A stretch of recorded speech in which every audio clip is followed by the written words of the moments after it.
Hey guys, it's Hunter from Misfit Airsoft, and we have an unboxing to do for you guys. I got a package from airrattle.com. I'm not exactly sure if you can see that airrattle or not, but yeah, let's open it up.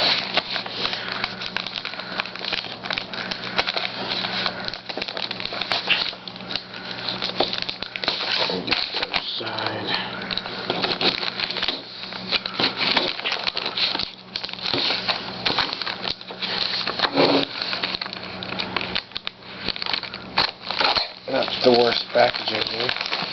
Okay, and set this to the side. Alright. I have a quick aim electronic red dot sight for my M4. So yeah, that's about it. I'll be back in a couple seconds to do a review on this thing, like how to put it, like what's the deal and everything, like how it works and everything. So yeah, it's Hunter signing off.